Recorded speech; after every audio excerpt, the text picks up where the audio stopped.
Technical Proof is a podcast about video tech and streaming media, covering everything from latest trends, pro tips, how-to videos, and important product updates. It's hosted by two veteran video dorks, Adam Pastana and Ben Larson, and produced by the lovely and talented Tori Slater and JP Roby, with frequent appearances by Dewey Shunk.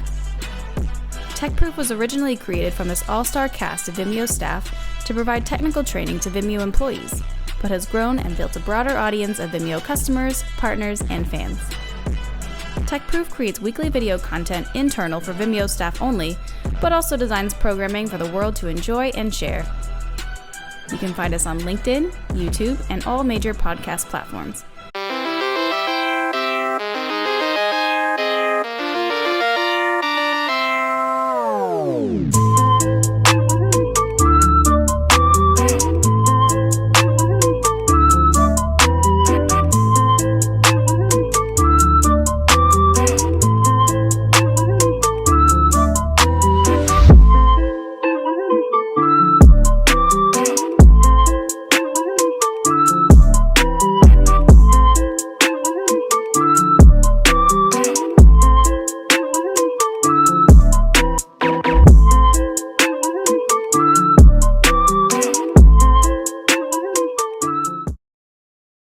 Hey everybody, welcome back. It's Technical Proof.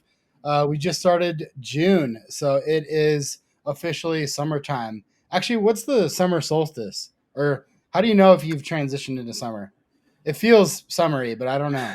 It definitely does. I think the summer solstice is in the end of June. Oh, end of Let's June, just say okay. the 21st.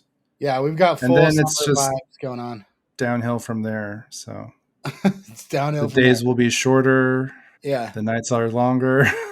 yeah. Right on, man. Well, I'm stoked for it. The weather's been really nice out here. It's definitely like a huge season for me. I like to do a lot of summer stuff, so Yeah. super pumped on that. What do you got going on this summer? What's your favorite summertime activity? Chilling outside, getting some, dappled sunlight. I can't be exposed to too much direct sunlight, but a little shady sunlight is okay, and I like it. Nice. We might go float the river too once it gets a Oh little yeah, hotter. man, I'm a big river floater. I love that. I love that stuff. And a straw hat is like a key component. You Yeah, know, yeah, you gotta definitely. have like full coverage. You know, Mine is getting ratty. I might need to get a new one. they get ratty. I mean, they crack and break like pretty much immediately, but that's why they're pretty cheap. And Yeah, as far as I know, they're environmentally friendly, but I don't know. totally. We might need to fact check that, but they seem like fairly earthy. I don't know. Um, Hmm. yeah, I'm pretty fired up about summer. I'm getting ready for the Gambler 500 right now, which is like Yeah. one of the funnest things that I do. Funnest, one of the most fun things I do all Hmm. year. It's like basically like an off-road like hoopty race. So Yeah. people take like whatever vehicle they can get their hands on and make it as off-road capable as possible. It's a big trail cleanup, big like concert party thing. Yeah. And it's out actually in your neck of the woods. I know. That's In totally. I January. see the cars sometimes. Yeah. So I'll be out there in a gaggle of jalopy cars with some friends. So pretty fired up about that. It's nice to like do something that's like fun, summery. Like you jump in the river a lot, but you also do a lot of like trash cleanup and stuff like that. So you feel like you're doing Oh, that's something nice. I didn't know good. there was such a service component to it. Yeah. There's like it's like thousands of yards of trash cleaned up every year. So a lot of people dump stuff, like in the Yeah. like desert or in any like rural communities. There's a lot of like dumping going on. People just get Hmm. rid of mattresses and like car parts or God knows what. A lot of furniture, like couches and stuff Yeah. like that. So it's a big chore to clean it up. Like I when you're found in a a city, stuffed California raisin one time. yeah, I wouldn't get too snuggly with that. It's God knows what kind of bed bugs and creatures are living in that thing.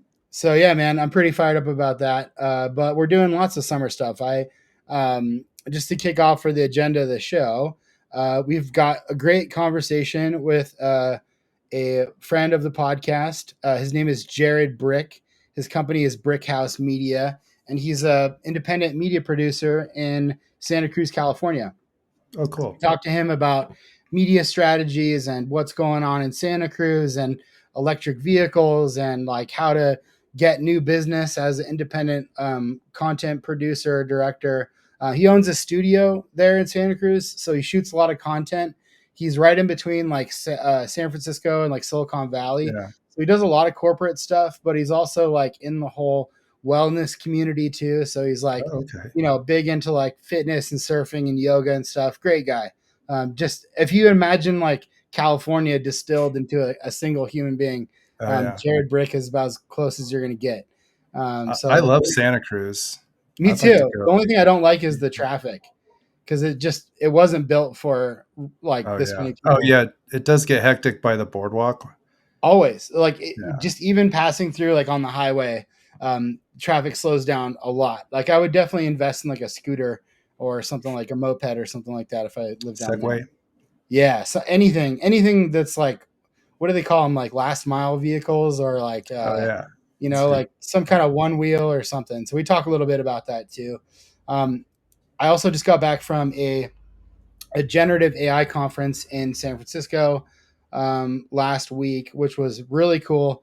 I made a little segment on this, breaking down the event, kind of giving you all the basics. So we'll definitely get into that. Lots of stuff happening in the generative AI world. Happy to kind of share some details on that. But that's about it, I think. So why don't we go ahead and roll the first segment?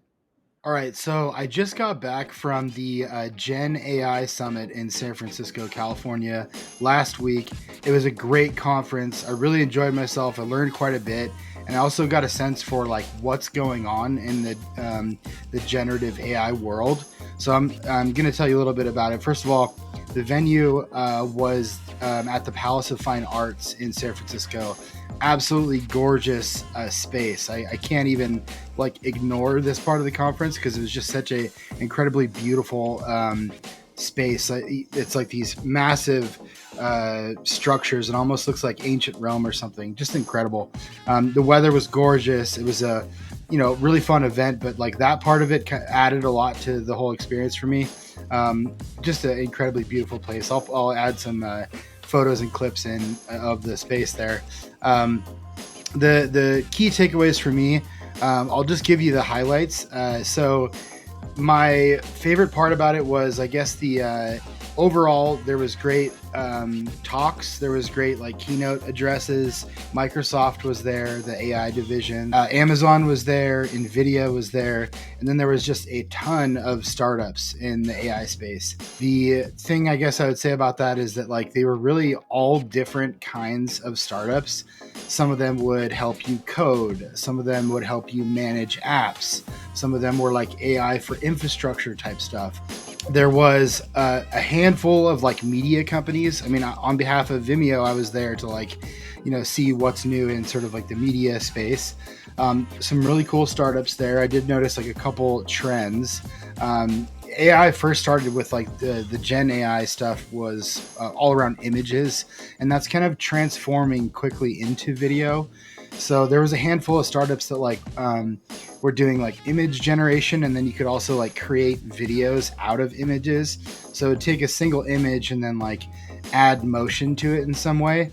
Some of them would have like prompts and stuff like that, so you could sort of like add a little bit of like editorial direction to the content. But overall, cool effects, but wasn't really like a key like media generation tool. It was more like sort of kind of like one-off like little solutions and stuff like that. There was a handful of other like cool media companies. There was a bunch of artistic displays, so like interactive, like AI oriented like images where you sort of transform stuff in this really like cool kind of cosmic, really trippy way. I'll add some of that content here as part of this video. Overall, I thought it was a great event. One of the companies that actually stood out to me that I thought was really interesting is one called Orb, and they gave a whole talk about pricing with AI. And I feel like we're in this really interesting point in time where like the new possibilities for AI are like probably one of the most interesting and talked about components of like AI and tech, but the other side of this is that like the costs are rapidly like going downward. So there's increasing complexity in the space, but there's also decreasing costs. And one of the things that, or one of the issues that the founder of Orb brought up was that like, a lot of our SaaS business models are kind of based on this per seat pricing. And it's really tricky to like come up with a good pricing strategy when you don't really understand your costs moving forward. And with AI, the costs are kind of like coming down quickly. So it's tricky to like establish a price and then have to like reduce your price, or to even like forecast and sort of like plan like what your costs are going to be throughout the year, when chances are the pricing is going to go down, or you can switch to like open source, or you've got sort of like all this flexibility in sort of the cost structure on that side of it. So really interesting talk, but overall, I thought the conference was super fun. There was one of the most popular things I saw there was they had some robotics displays. So like a humanoid robot like kind of came at me, and it took a lot of self-control to not like kick this thing and or trip it and get it away from me, but still really cool and fascinating. Everyone was like really enamored with that. I don't know what this had to do with AI, because the guy was there was an operator kind of like controlling it with sort of like an RC style remote, just walking this guy through the conference hall and interacting with people and stuff like that. So I'm not sure what that had to do with AI. There's probably some components where they can like have it self-pilot and stuff like that, but still really cool. Overall, I thought the conference was great. I think for Vimeo and for media companies specifically, I do believe they have now a conference that's kind of focused on that, which I think would probably be more beneficial for me moving forward next time. Because like I said, it was just sort of like an all-encompassing discussions about Gen AI and more like general technology stuff, and not necessarily like media specific. So yeah, that's the takeaway. Again, I thought the conference was awesome. I met a lot of great people, really cool startups doing interesting things, some that probably should never exist, and some that are going to be like billion-dollar companies. So yeah, it was just a great event. And if you're at all interested, I would definitely recommend going next year. Thanks, guys. I will see you soon. Bye. Well, that was it. Hope you guys enjoyed that. Ben, what did you think about the Gen AI conference? Was that something you'd be a part of? I was so jealous. I would have loved to gone to that. It was so cool. And I love the Palace of Fine Arts. It's such a nice, like that is such a like cool San Francisco spot. And it looked like a nice day. Yeah, and then you had all those like baller AI people there, like showing off and strutting and pitching and like, but I was like, why are there, robots, why is there a remote controlled humanoid robot? I don't know. I think that's just like a gimmick or a gag, or like, I don't know. I really don't know. Like vibe. It really did freak me out though. The operator like was driving the robot right at me for like an uncomfortably long amount of time. And I was like backing up, and I really wanted to kick this robot. I would really like to try to like, I'd like you to fight a robot, like do a jujitsu robot. I would love to. I really want to, because the thing is like you see all those Boston Dynamics like meme videos and stuff where they're like they're trying to kick the robot dog over, kick it off balance, or they like throw stuff at it, or they like mess with it. It's like, I want to do that. Like I would be a good test for like, how easily could you trip this robot, or or do an arm drag, or knock its books out of its hands while it's walking. Right. Like, why can't we do that? That would be a better display, I think, if you could just like disrupt the robot. Like maybe the robot is just doing some regular task. And you try to like mess with it. Like that'd be really fun. Did you get to see, like, was Synthesia there? No, Synthesia wasn't there. There was a bunch of companies like that though. It's crazy how many there is. Like generating an AI avatar is like such a common thing. Yeah. And it's kind of crazy because like basically what that is going to mean is that like, because there's so many companies out there, it's getting easier and easier for you to generate an avatar of yourself, but also you could generate an avatar of anyone. Right. I mean, celebrities are obvious, but like, I mean, I could create an avatar of you and have you say anything I want, and you could do the Yeah. same with me in any language too. Yeah. So yeah, it's Then, just then, getting then that would be truly the ideal. Like my avatar could attend meetings for me, maybe, or yeah. Well, yes. I co-host. mean, yeah, in theory, yeah, you'd have to just go max settings with it, but yeah, it could totally work I somehow. should dust off the face cloning thing that I had working at one point. You remember that? Yeah, I mean, there's a lot of tools out there where you could do even more. Probably, I'm sure that the tool we Yeah, used back then is probably like changed and improved quite a bit. So, yeah, it totally. was really cool. I thought the one funny thing was like they had one of those robot like coffee maker or it was like a Oh yeah, barista bot, you know, yeah. I and it thought it was like was making cocktails, but it was making coffee. it was making coffee and it was broken down, and I was just like, dude, of course, like just Fix like your any thing, normal man. barista, this thing had like a psychological breakdown and just like was unable to work. It like was calling people's writing the wrong thing on their cups and saying their names wrong and stuff. Yeah, and it was just well, they had totally shut it down. It had gone rogue and started making God knows what to people. So yeah, I don't know. It's like this crazy like big spider thing with like 5 arms. Yeah, yeah, it So it looked can really make like cool. 5 drip coffees at once. But it was unoperational, so I was unable to test its ability. So it's kind of that was kind of sad. But the other Yeah. robots were cool. There was a bunch of like great companies there. I kind of broke it down in the video, but yeah, it was super fun.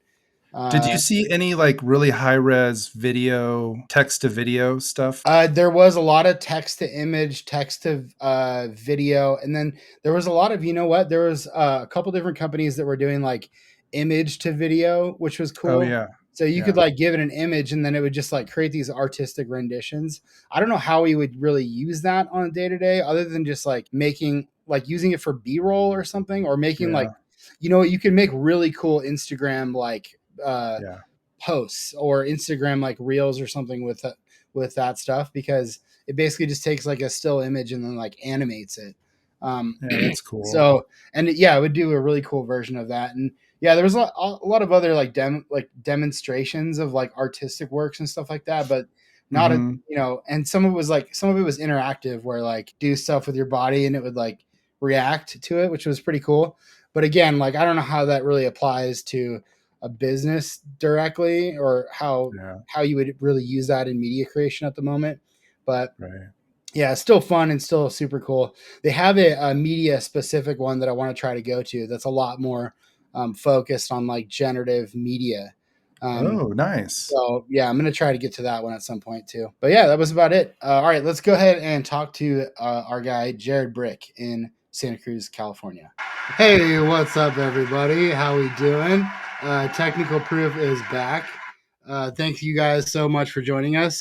Today, I'm here with Jared Brick. Let me just give you a quick intro here, my man.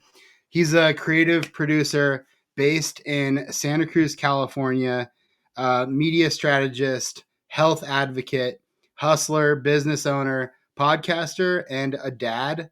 What's up, Jared? How you doing, my man? Two-time dad, two-time dad. I like to throw that in there. Oh yeah, awesome.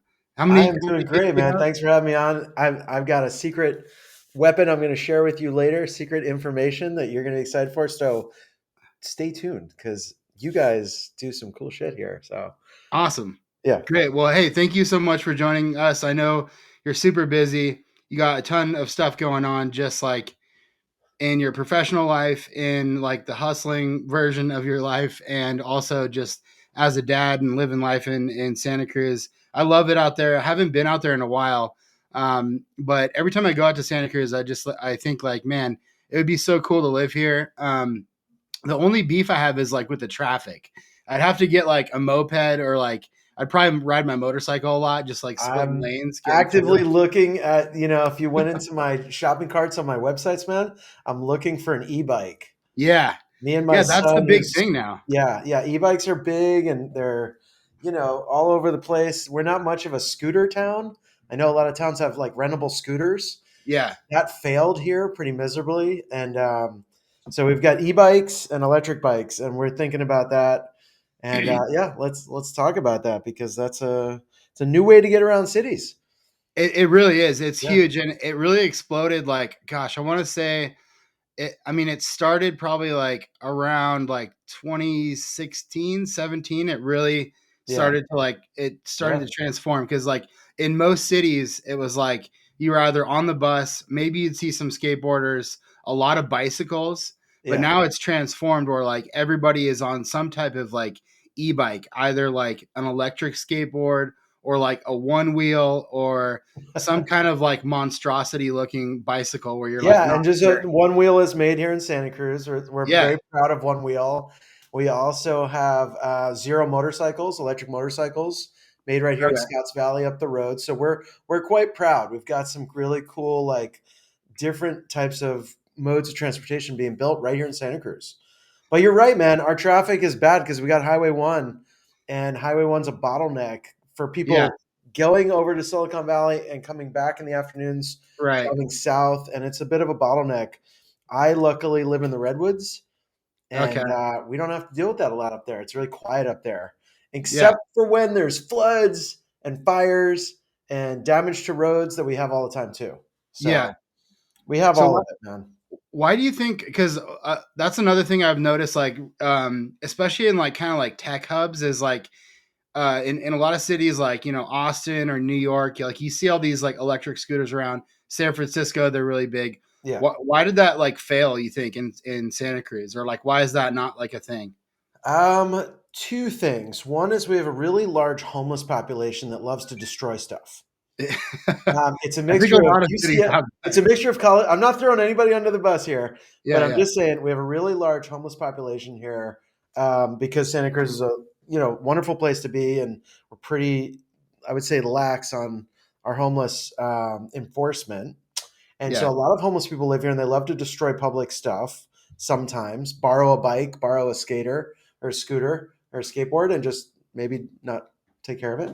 The right. other problem is we get a lot of tourists coming in, and they just don't want to respect stuff either. And so I think the county, we have one bicycle company that is active right now, an electric bike company.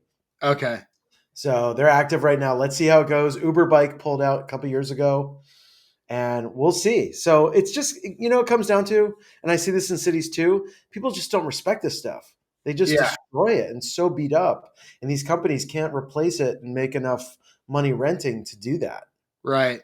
Yeah. Yeah. I mean, what you see a lot of times is like they'll just take the electric scooters specifically too are like a problem because you can just pick them up and like throw them in the ocean or throw them in like a river, and then Yeah. like when people park them, they'll end up like just tipped over on the sidewalk and like create a trip hazard. And like for Yeah. most people, it's not a big deal, but like if you're in a wheelchair or if you're elderly or whatever, like trying to navigate around or blind, trying to navigate around those is like a big pain in the ass. So I think we should do an episode on different devices talking to each other, a mobile podcast. okay, oh, that'd be cool. Yeah, Let's do that. yeah, I'm into it. I mean, at first I was like, because I'm such a big bicycle guy. Yeah. I was like, oh man, these electric devices are just like so annoying. But when you go visit a city and you don't have your bike there, it actually is pretty nice. So when I go to SF, I rent one of those like the Lyft electric assist bicycles, which are nice because you're still forced to pedal. Yeah. It just gives you like an electric assist. So Yeah. it's like this little bit of like a mutual relationship. Like you still have to pedal, but like it'll help you get Totally. up the hills and down the hills, and you can go like just get across town way faster. So I still like it, but I'm still kind of it's like a little bit of like I'm conflicted. Like there's good things and bad things about it. There Like is, and it's we'll see where it ends up. But from a sustainability perspective, it's a good way to get around city. Not as many cars, right, and that last mile typically is that challenge point of like, how do I handle that last mile when you're parking and want to get around a city? for So sure. Yeah, it is a complicated thing. I have colleagues working on it and local businesses here working on that, figuring out that solution. But I'm a big proponent of let's try it and see how it goes. right. And let's see where we need to innovate. And I don't know if it's skateboards or one wheels or scooters or bikes. And we've also got Joby building, Uber helicopters and drones here. Oh wow, So yeah, I'm there's a not lot going on, familiar. man. It's changing fast. And we're going Yeah, to talk about it that with really is. AI and all this other stuff. Yeah, it's cool. Well, hey man, I really wanted to talk to you about like your media business. I've always been curious about about that. So if you could just tell me like a little bit. I mean, I know you're cranking out video content. You work in a studio in San Francisco or in Santa Cruz. Yep. And like, just tell me a little bit like what does your daily work consist of, and like what are you actually doing? Yeah, just to go back for 30 seconds, I was a kid who wanted to be a photographer since I was a kid. People would ask me, what do you want to do? I'm like, I want to be a photographer. I didn't really know what that meant. And as an adult, I had to figure that out. That meant just sharing a really unique perspective with an audience. That's what that really meant. So when I transitioned into video in early 2000s out of photography, learning film, I was like, well, I still want to, how do I share really cool ideas and perspectives with people through media? And so after I got my MBA in sustainable business, I went back to that because a lot of people forget it's people, planet, and profit. So I like to focus on the people. I like to focus on the innovative people that are doing cool stuff in the world to help others. So that's the ethos of my business. My last name is Brick. So, Brick House is the name of the company, Brick House Media. Love And it. it's memorable. People get a smile going. They start dancing to the old Commodores song. I should Nice. probably come out to every speaking engagement playing that song because it just gets everybody juiced up.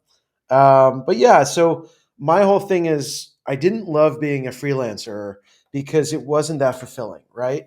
You get hired to do a photo or video job, you deliver it, and it was like, what'd you do with it? How did it go? Oh yeah. Get some feedback. Where did you leverage it? Did you let it die on YouTube or Vimeo? Right. And so it's like I didn't feel that complete with it. So when I thought of like creating a company, I was like, well, I want to be involved with the client. I want to know where they're going to put it. I want to talk about the strategy. I want to get feedback after we share it to learn and build on it and help them. So I call it holistic media marketing because we're really trying to figure out like where do we put your media from the pre-production all the way to the syndication of the assets. Gotcha. Love that. Yeah, I like the name too, because like you're kind of like an earthy guy too. So you have like the holistic Yeah. in there, which is sort of like both angles of like what's the life cycle of that media, like how is it used, Yeah. and then also like kind of it's got earthy tones, which is cool. Um, Earthy tones. I love that. yeah, and that is the tough thing about doing creative work. Like we've been doing this podcast for a long time, and I've been making little videos and stuff like that, and the toughest thing is like when you make something and you just get no reaction out of it. Like even if people Yeah. like hate it, Yeah. almost like Tell me. I mean, Tell me. yeah, you Give me some kind of feedback. want something, so that can be a frustrating part of the I gotta creative. say though, the thing I love about media is that people will usually reference it. They might not remember an article they read or a book, but they'll be like, "Hey, I remember that video you were in. Right. I remember that photo you were in." It's very highly memorable in the brain to like where we store memories and data. And Yeah. so I have clients who are like, they don't mention any other work they've done other than the video work they've done. And Yeah. so it is gratifying in that way when people do give you some feedback Right. of like, hey, I saw you in that video and I like this and I didn't like that. I'm like, good, at least you're watching it. Yeah. And that's why we're like, dude, engagement is so huge. And I Yeah. think video is the most engaging thing on the internet. So yeah. It is, and it's also the most personal thing too. It's a really Yeah. good way for you to connect with people. I find the funny thing is too is like you might make a video and people will watch it, but they don't even necessarily remember the points of the video or like what the thing was even about. They just remember you Yeah. vaguely, and like usually there's some positive association Yeah. with it, but I don't know. I just find that's There's kind a of funny. famous quote. I don't know who it is, but Tony Robbins says it a lot. People don't remember who you are, they remember how you made them feel. Oh yeah. They Mm-hmm. won't remember your age or where you're from, all these details, but they will remember how you made them feel. Hmm. And the cool way to do that, and I always think like I studied anthropology in undergrad, and we've been sitting around a campfire for 100,000 years Yeah. and just telling stories and talking to each other. And so with video, we get to do that through this medium and just tell stories and talk to each other. So we're used to that, like at a DNA, genetic level of just talking to each other. And so I think that's a big reason why video is so huge right now. It's because we're just used to it, man, and it's part of us. Yeah. Absolutely. So how do you're busy, you got a lot of professional and personal projects and stuff like Mm. that. how do you balance these things? Like, how do you schedule your work, schedule your clients, run the podcast, Yeah, handle your family life? Like, what is your trick to that? I know, you know, work-life there's balance is important for you. So if you it's could really share that. important. And so years ago, so I started the business in 2013, and then I had a child, my second child, that same year. The year I got my MBA, I had my first child. So I like challenges, I've realized. And so it wasn't. I'm not going to lie. I think entrepreneurial journey is one of the biggest growth paths. It's like relationships is a huge growth path, parenting is a huge growth path, and being an entrepreneur is a huge growth path. You've got to keep growing with it. And so I went through my up and then roller coaster down in 2017 and really kind of hit rock bottom. It was rough. And that was, personal relationships, work, revenue. It was all kind of happening all at the same time. And I was like, ouch, this hurts. And out of that, I started Zen Hustlers. And Zen Hustlers is a platform to support entrepreneurs to have more balance on the edge, as we say. And so balance on the edge is like, how do you prioritize what's important to you first and then build your life around that? Like Gotcha. figure out what's important and build your life around that. Don't let work or other things external dictate what's important and control your life. And so I work with coaches. I follow a lot of coaches. I have a coach right now. And a big part of that is scheduling your day, but schedule fun. Like put the fun Yeah. stuff on your calendar. Someone said, you want to see what people value? Look at their bank account and their calendar. See where they spend money and see what they schedule. Yeah. Everything else fits in between. But if you schedule those things and they're very related, your bank accounts and your calendar, you're going to actually get them done probably. I know I will. Yeah. So that's a big learning I've had from my coach, Stephen Napolitan, and More Business, More Life program is like schedule your fun and do it first. Mm. And get the hard stuff of your day done first. Like I was just working on a complicated proposal for the county, and I want to get that. I'm really clear and focused in the mornings, and I want to get that hard stuff done in the morning, and then later in the afternoon I can do more email and social media and follow up and sales because I can juggle more disparate tasks. So that's a couple of good hacks. I hope. Yeah, no, I like that. I mean, it changes for me kind of like I try to do what you're saying, which is like be really diligent about the calendar. Hmm. I think a lot of people tend to there's this decision matrix. I don't know if you've ever heard of this, but Yeah, it's like urgent and unimportant, urgent and like important, uh, important but not urgent is yeah, like the biggest category that's missed. So like stuff like spending time with your family or working on the business, not in the in the business. business. You know? Yep, that's a classic. Yeah, and then like a lot of like bigger picture stuff too. Like I think working on your health and exercise and like making sure you're eating right, like that stuff is really important. But a lot of times, like things that are urgent, like getting to and from dropping your kids off or getting to and from work, like you're sometimes eating like during those moments, and Yeah, you're not always like eating the best. At least that's a big thing for me. yeah. So yeah, I think like just kind of balancing that stuff and sticking to your schedule is pretty critical. It I is. found It that is. And we're all learning how to do it. I don't think anyone's figured out, even all these coaches, because they're all juggling a lot too. yeah, So we're all learning how to do it. And it's just based on what's important. So one of these hacks, I'm doing it right now. I have a standing desk. I'm not doing a sitting desk anymore. And so that's helped me like stretch more, use my legs, do lunges and squats. At any point, I can just kind of stand up and stretch because I'm yeah, already there. And so I do it about 70% of the day. I've got a stool. And so that's one great hack. And then keep things around your space. Like I've got tennis balls I can roll. I've got one of those door things to do oh, pull-up pull-ups bar, with yeah, and exercise ball to stretch on. Like you got to keep it like right near you. Otherwise you're just not going to use it, right? right, It's got to be like right in your space, right in your viewpoint of your eyes to be like, okay, it's right here. It's so easy for me to do. Like make it so child easy for you to do, right? yeah, like that, super Yeah. convenient. So how do you relax? Like, what do you do when you're Yeah. not being like hyper productive and taking care of the family and the business and all that? Like, what do you do to relax? Yeah, so that's the beauty of living in Santa Cruz, right? Like we have like beauty all around us, Yeah. and it's so easy to access. And I realized like just live in a place where it's really healthy around you, and then you don't have to go on a health retreat. You don't have to go on all these things because it's just around you all the time. So yesterday I had a stressful day. My son had double oral surgery, and Oh, so he had geez. multiple teeth removed. And so I was like, it was just a tough day. I was trying to help him and trying to work and do everything. By the end of the day, I was like, you know what? I'm going to quit at 4 o'clock, and I'm going to take him surfing.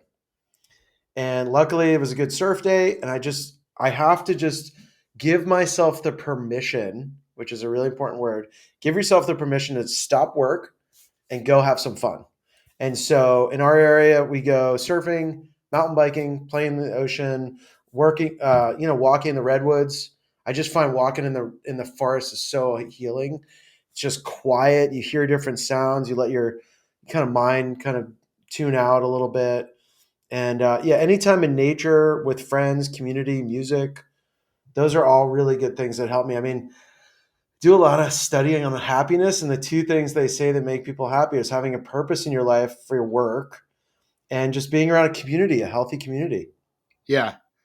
I love that. I love I think people don't walk enough. So yeah, I love this standing desk thing and like you go on nature walks. And a lot of times, like, we work in the tech world. Mhm. You're like in the heart of it. I'm sort of connected to it now digitally. I live in Reno. So I've Yeah, got a lot of mountains and nature all around me and you stuff like do. that. But I think a lot of people don't get as much nature as they should. Like my entire team, they all are in New York City and they're in the concrete jungle. They can't go on nature walks. So I think it's great. It's not that far away. It's not that far away. I used Yeah. to work in Midtown. I worked in Midtown for a little while, and I would spend a lot of time in Central Park. Yeah. And Central Park's an amazing getaway, or you just get on a bridge or get off the island. But Yeah. yeah, But you like got you again, said, it's though, priorities, man. It's priorities. yeah, Like, what do you like you want? said, though, you want it really like you keep all this stuff right next to you. You live right Yeah, by the ocean. You've yeah. got your standing desk right in front of you. If it's not convenient, it's easy to ignore. It So is. No, that's totally, man. yeah, You that's a gotta like hack yourself, right? You gotta hack yourself first. yeah, Like, what works for you? Like, how is shit gonna work? So you actually will do it. Not. I think we get this idea of like, oh, I know what I should do, but there's that gap of should to do, and that gap is it's kind of small sometimes. It's like, oh, well, just put a tennis ball on your desk, and then you just put that thing on the wall. Now I'm giving myself a back rub. yeah, It's like just make it easy for yourself, man. I think that's so important. totally. And it's got to Amen. work for you. It's got to work for you in your life, you know. So, who would you say are big influences on your life? You talked a little bit about the coaches, but like Yeah. zooming out from right now, Yeah. who have been like big influences on your life and why? Oh, man, that's a big question. Thanks for asking. I would say, starting out as family, you get this base root of family growing up. I grew up back east, so I learned, the hustle and work mentality working in my family business, which is, back in the day was packaging and design. I used to work in the factory as a kid. So I Oh, just learned to like work hard, and my parents paid me to work, and I'm doing that with my kids now. And so that's where it all started, is just great parents, great role models of like, what does work look like? What does responsibility look like? And then from there, man, it's just been a wild journey of experts. And we like to work with a lot of experts in their different fields. So I've worked with folks, not directly, but like I've done a lot of Tony Robbins programs. I've done a lot mhm, of landmark education programs. Right now, I'm in Mankind Project, which is men's work. And so mm, that's just men's only exclusive work. And we're just trying to figure out like, what does the modern man really look like? And we're being asked to do a lot now and blend roles and blend gender roles at home and mm, at work. yeah, So that's a big part of where my community is right now, because we help facilitate those meetings weekly in our community. And so there's a lot of different influences. I read a lot. I listen to audio podcasts and audiobooks as much as I mm, can. Those drives you were saying in the car and commutes, I like to just be multi-taking in. And whenever I'm exercising, I'm listening to something. And so, Yeah, it's a mixed bag of like coaches, musicians that just inspire me and get my energy up. I think music, I don't think enough people listen to music. Mm, Also, like when we were younger, we all listened to a lot of music and then it kind of yeah, fades over time, but just like find that music that gets your energy up too, and yeah, gets you excited again. So yeah, I take it from all influences and just trying to, figure out what's working now. And we're just like an experiment, right? We're just like this yeah, constant experiment. There's no done. You're not done until you die. yeah, You totally. know. Yeah, I think I do the same thing. I mean, I listen to like a lot of podcasts and stuff, and Tony Robbins is kind of like he's almost like so well known that it's like Yeah. hack, but he still has like Yeah. really good stuff to say. And there was this like clip going viral of him pretty recently where he was like, "Hey, if you could point out in the room that you're looking in, like point out or count as many things you can find that are red." Yep. And then like he has this comedian kind of do that. And he's like, "Oh, I counted Yeah. 5 things." And he's like, "Oh, I bet you counted some things that were like maroon or Yeah. like light brown that were red because you were going for it." And like his metaphor there is just like when you're looking for positive things or things that drive you forward, or when you're looking towards a goal, you're gonna Mhm. automatically move towards that goal. And Yep. it was just such a good like micro little lesson. And I love stuff like that so much where you can communicate like a really deep idea with just in such a concise way. Like it's less than a minute that he's Yeah. like doing this little exercise with someone. And it's so There's a great. neurological term for that, and I can't remember what it is. When you're focused on one thing, your attention goes there, and you see it and expands. Yeah. And so I think focus on the good stuff. It's really easy to focus on the stuff that's not working, Yeah. and you go down a rabbit hole of that. And it's just as easy to focus on the stuff that is working, and it's good, and it's healthy for you, and Yeah. it's helpful for you. It's like focus on that stuff, man. Like I have a lot of people that I just like, they have to tune out the stuff, the people, the things that just are not helping them in their lives.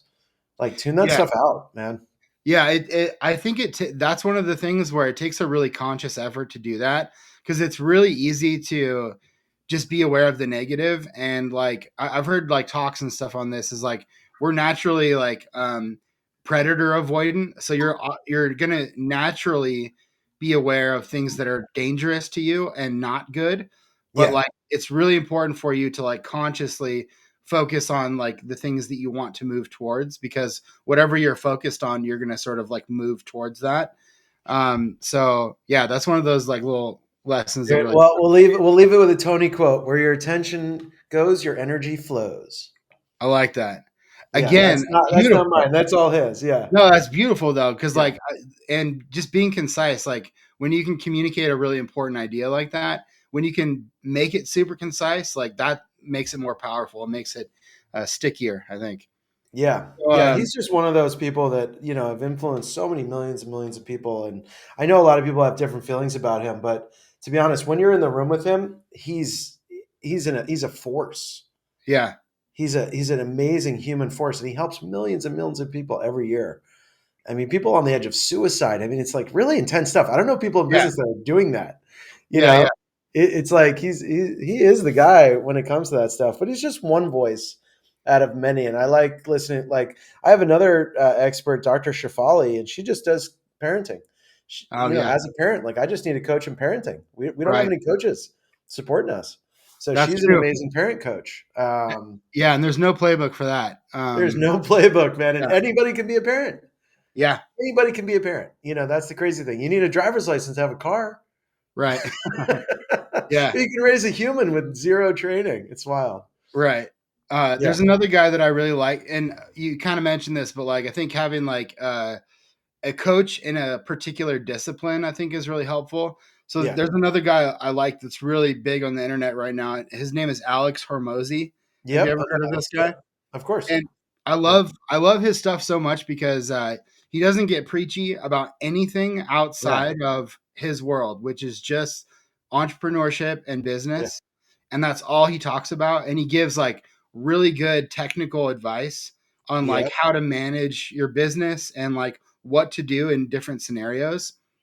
And I find that so helpful because like he's not interjecting any other ideas into it. There's no politics. There's no like real life advice. I mean, he has some videos that are kind of like that, but there's none of that. It's just laser focused on like how to handle different business scenarios and like how to manage people, how to manage like resources. And I find that to be really powerful too. Yeah, I love Alex's work. Mel Robbins is another one. Has no affiliation with Tony Robbins, a woman.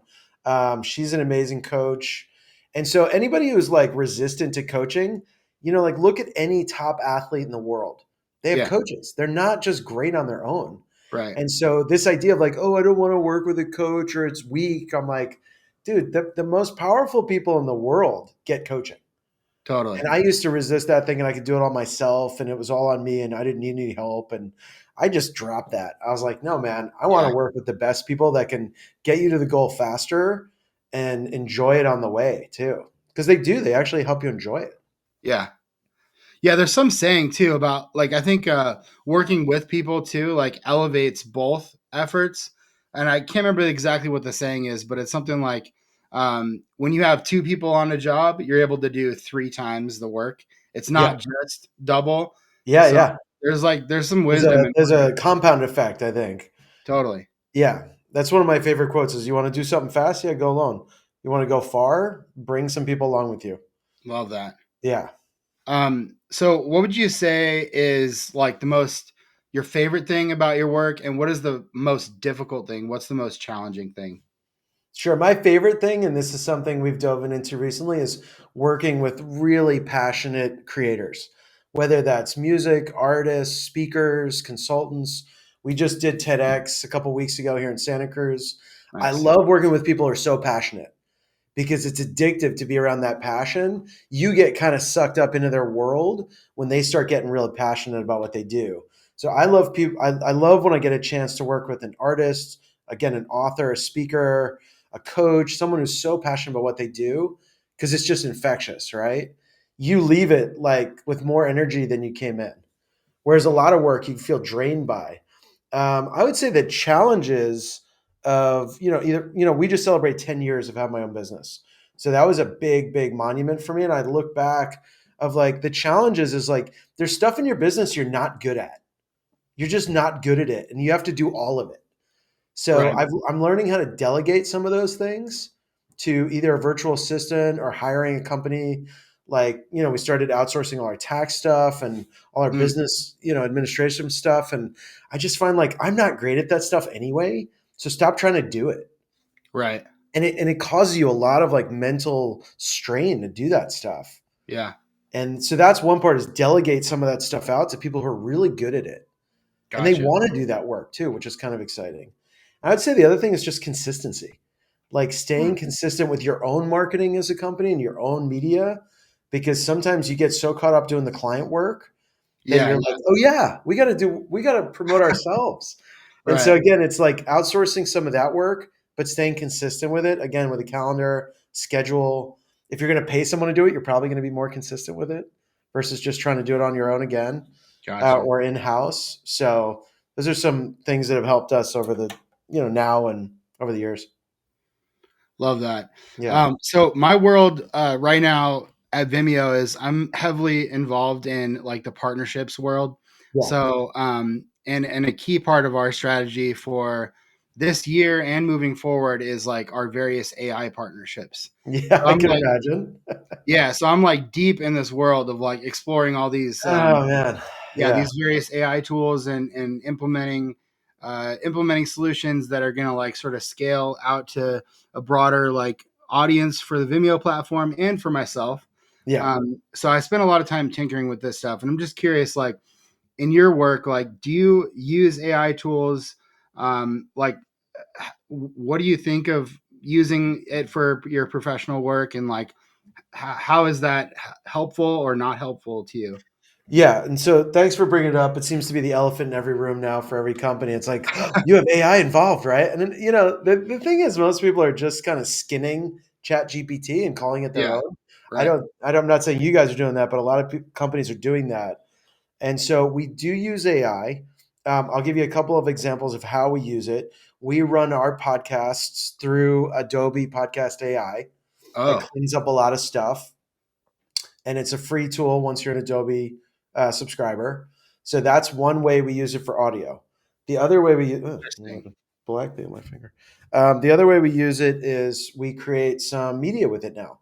So we create some visual media. A lot of stock photography is not that great. It's never been that great. Right. So now we can create some custom AI stock that really matches to what the client might need or what the brand is requiring. So we'll use some tools. Midjourney is one of them. Mm. And so we're using that. The other way we're playing with it, and I would say we haven't quite gotten there yet, is taking longer form content and clipping it into shorter form content. Oh yeah.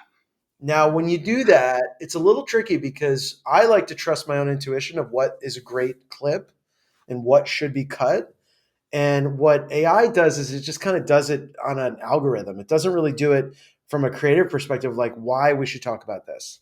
Right. There is one company out there called Get Munch, and they actually look at the content as a transcript and match that to keywords that are searching on the internet. And so it's like, oh, if you mention Bigfoot and elephants, that's really a high key term right now. So we should pull that clip. Interesting. So there is some interesting stuff. I would just say it's a tool like any other tool. Do not rely on it. You still have to, add it to your toolbox. Yeah. But it's moving fast. I think there's an interesting group of people that are like, some are afraid of it, some are embracing it. Yeah. I'm a centrist at the end of the day, so I see both sides. I do think a lot of jobs are going to go away. But then again, a lot of jobs went away when the car came out. Right. And it's just natural for us to evolve. We just got to figure out how we're going to evolve, using it. I don't think it's going to take over like Terminator style. I maybe far in the future, but I don't think we should worry about that stuff. But yeah, we're trying to figure out innovative ways to do it. Clients are asking us for it. They don't really know. They're like, hey, can we use AI? And we're also trying to think of efficiencies using AI, budget saving efficiencies and time saving efficiencies. Yeah. Yeah. Yeah, totally. Yeah, I think the way you described it as like being part of a toolkit is a really good way of looking at it. I mean, one of my questions to you is going to be like, how worried are you about like AI taking your job? Like, is there going to be like a Jared bot running the studio at some point? Am I talking to the Jared bot right now? No, you're talking to him right now. Jared has left the building. Yeah. This has been all AI all the time. There will be aspects, again, we have to evolve with, and there will be parts that we probably will lose revenue or the task will be taken away from us in parts of it. But we have to, again, advise the client on good ways to use it, and then also internally, how are we going to use it? But that's always been that case, man. I think we get in this bubble of like, it's always going to be the same. It's always going to be the same. It's never going to be the same. Change is permanent. That's the only thing that's permanent is change. So there will be parts of our business that we will lose. Canva is a good example. People are doing a lot of graphic design on their own right now. Yeah. They don't need us to do that work. And they have someone internally in their team that does that sometimes to say, create the thumbnails for the videos. And I'm like, great, that's not a huge part of our business. So yeah, you guys want to take that on, go for it. So yeah, it's just adapting. There'll always be a need for the human, I hope, because I hope we can, bring something to the table that's different. But again, I don't know. I don't like to predict the future too much. Not one of my strong suits. Yeah, I mean, I think one of the most promising things, and I'm kind of a centrist too. Like, I'm not really like in one camp or the other. But I really think there's a lot of like little tasks that AI can help with. Like, there's been a lot of like writing stuff that is kind of necessary, but not really necessary for a human to do, or that'll take a human like 10 times as long to like write something or summarize something. Yeah. So that's been really good. And in the media space, like, there's a couple tools out there. The one that we use is called Opus Clip. And I love Opus so much. I mean, it's not perfect though. Yeah. Like, I'll, compose like a nice little piece of content and then it'll clip it and it'll be like 99% really good.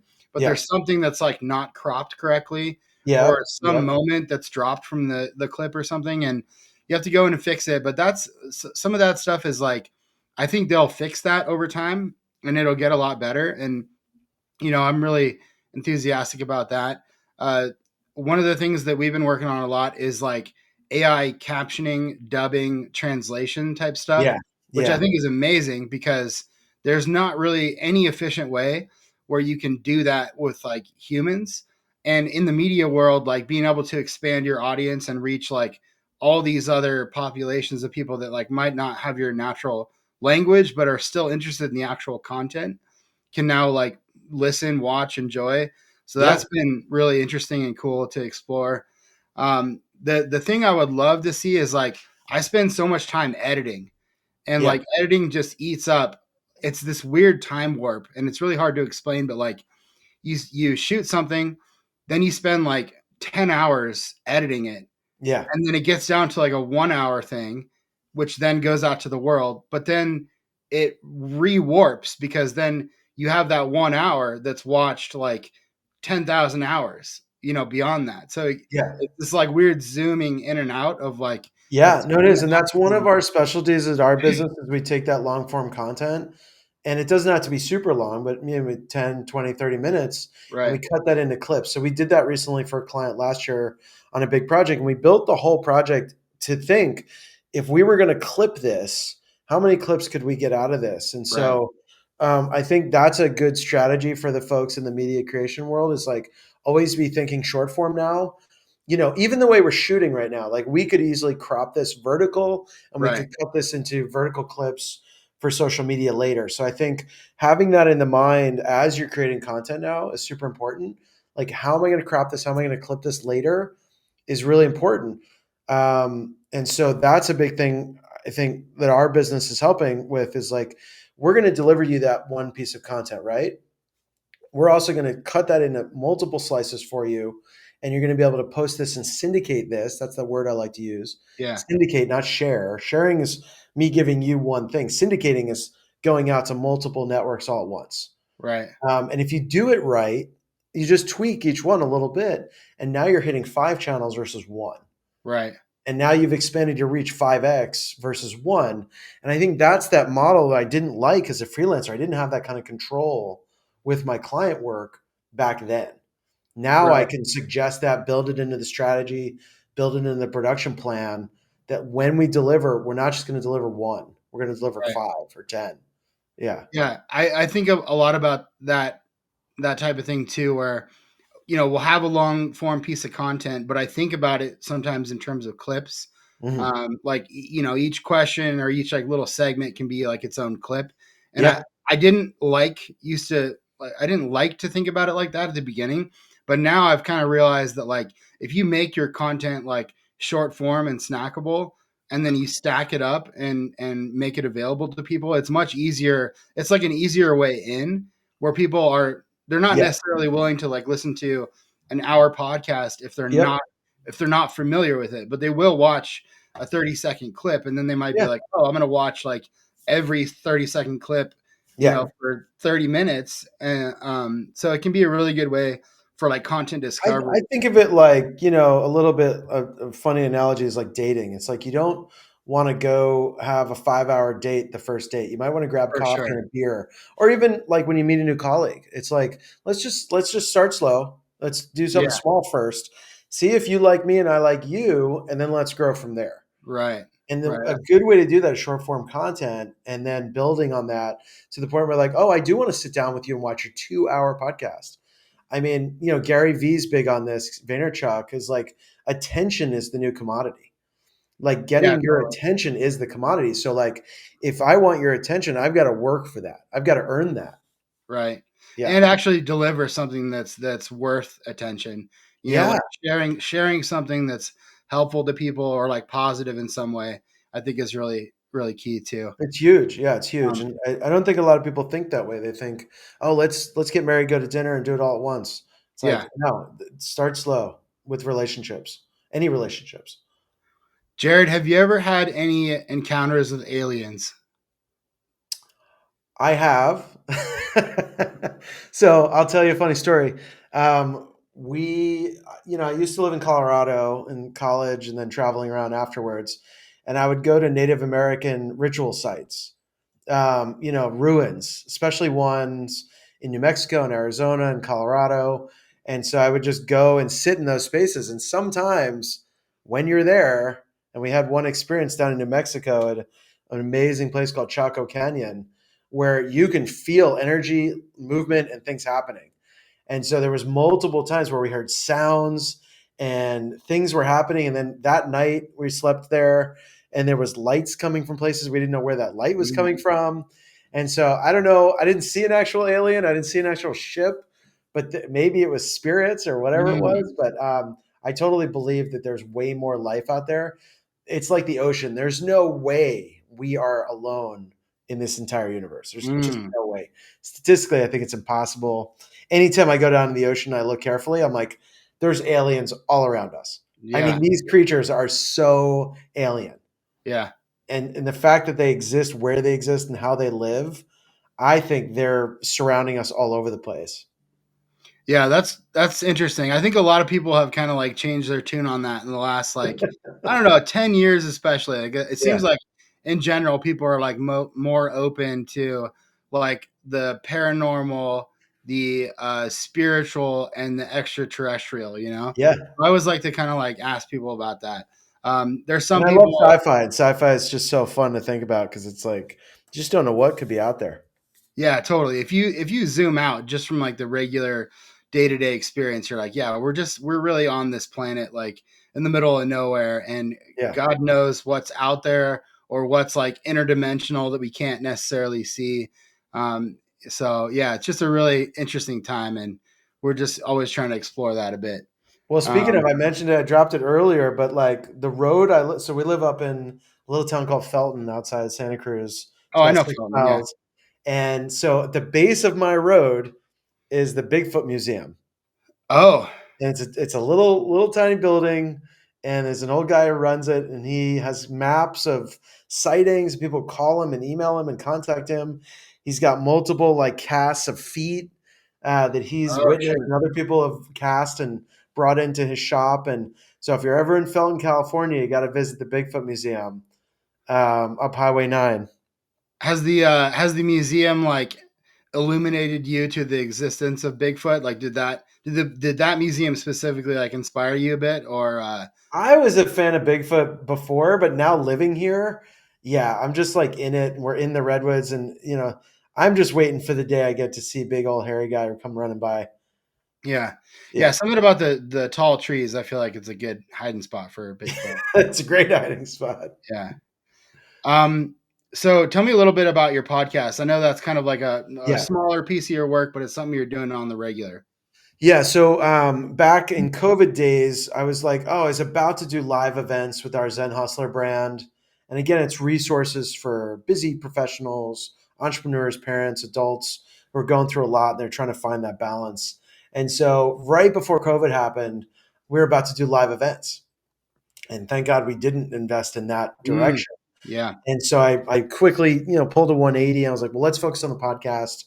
We can use Zoom and other tools online to interview people. And so we started doing the podcast. So we like to talk to people who are walking the talk. I'm the host, not the expert. I'm just here to, like you, create interesting conversations. And it's usually people who have been through a personal journey and a professional journey, and now they want to give back either with the work that they do or some insights that they've had.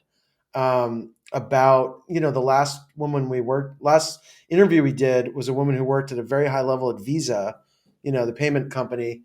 And so she was knee deep in work. You wouldn't believe the schedules she was trying to keep, married with kids. And then her husband got sick with stage 4 cancer, and she reprioritized everything in her life to spend the last few months of his life with him. He did pass away, unfortunately, and now she's a life coach and a professional business coach. She had to reprioritize everything in her life and had some amazing insights about what is work, why do we work, what's important. And so those are the people we love talking to. And we also talk to authors and speakers and coaches, consultants. But again, it's people who walk the talk. They're not just saying it, they're really living it. And they're really good role models to listen to. So that's why we call it Zen Hustlers Balance. We're in our second season right now. And the thing about that I want to mention is like a lot of people are like, oh, we have 184 episodes. We focus on low quantity of episodes Mm. and a high quality of guest. And I'm not saying others don't, but I don't think it's about the numbers game. Mm. It's about like creating a really important conversation. And I also didn't want to put a lot of stress on myself for a project that's about balance. It's about like finding a balance and not creating this external pressure that's probably not real. Yeah. It's pressure to do. We're really good at doing. We're not really good at just being. And being in balance takes a rigid mindset of like saying no to things. Yeah. Just saying, no, I'm not going to do that, or I'm not going to do it now. These other priorities are more important to me. I'm just going to put it aside. That's great.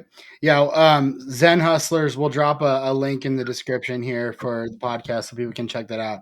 Thanks, man. Sounds great. Do you, just to kind of like round things out here and close it up, what's a piece of advice that someone gave you that really stuck with you that you've kind of carried through your career and life? That's a good one. Let me think about it for one sec, because I've been given a lot of advice and career stuff over my lifetime.